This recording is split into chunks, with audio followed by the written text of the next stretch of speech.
So 4 words that come to mind when I think of a leader: passion, collaboration, confidence, and communication. It's especially important at TCC that a leader have a passion for the mission of the college and the work that we do to ensure student success. It's good to see someone who's confident in their decision making, and that decision making has been built on consistent collaboration through the campus as well as effective communication across the campus. One of the key leadership styles that's influenced me is authentic leadership. So the authenticity comes from the interactions between the leaders and the followers. It's a reciprocal process because the leaders affect the followers affect the leaders. And my path to authentic leadership has been through an interpersonal process, through me interacting with the leaders on campus as well as me interacting with the staff that I lead in my department. And so those interpersonal processes have helped build the leader I am. And the leader I like to see is someone who's authentic.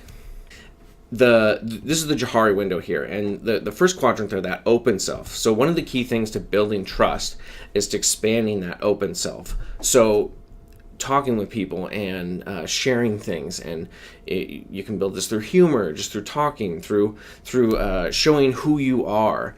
You're not just there to be an actor or an actress as the leader. You're there to show your authentic self and to build the trust with the people that you're leading. Another key leadership style is servant leadership. And one of my longtime supervisors spent an extensive amount of time mentoring me, and I wouldn't be the leader I am today without his guidance.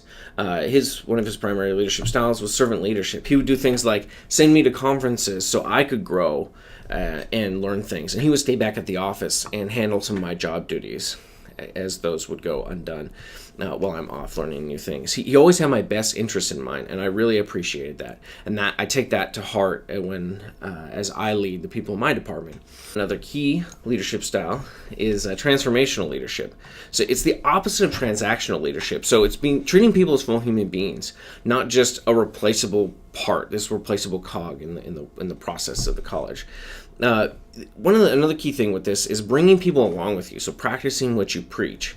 I think as a leader, success will be if I'm able to bring up those around me, push them farther than I thought they could go, and use our relationship to work towards the vision of where TCC should be, as well as where they could be, even if it means losing someone because they've grown as a person into another job.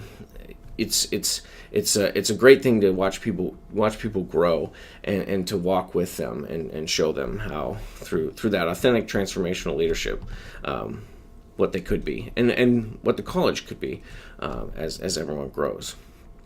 Another thing is another concept is between the balcony and the dance floor. So down on the dance floor, all the action's happening. Up on the balcony, you have the leaders looking down, kind of guiding what's going on. I think it's key to understand both perspectives. So being down in the action, understanding what's going on is important, but also stepping back and being able to see a broader picture as a leader is very important. So for example, I like to get down on the dance floor sometimes, and if it's needed, I'm going to go cover the help desk in the information commons. There isn't a task that anyone in my department does that I think is beneath me. So that's not to say my time's best used cleaning the keyboards in the information commons, but if there was a need, I would do that. I'm there with my people, with my teams, doing the work that's needed to be done, as well as providing that vision and that leadership as to where we should go. I think there's a good balance to be had there. And lastly, one of the key things I think is good to see in a leader, and something I try and show and how I lead my department, is work-life balance. So by all means, I'll put in as many hours as needed to meet any deadlines and to work on projects. And if there's a student need, of course I'm going to be there and help those things out, or if faculty needs something. But I think, I have a family and I like spending time with them, and many other people do as well. So I think it's good to have a good work-life balance. So many times my exempt staff will try and work on vacations or work super late in the evening, and I discourage that. If there's a deadline, by all means, do what needs to be done, of course. But you have to have that balance, because if people have that time to rest and not think about work, they're going to come back refreshed and ready to tackle the big problems. And that's what I want in my staff. People to come in refreshed and ready to go. And so that's that's all the things I think about what I want to see in a leader, as well as what I try and be as a leader.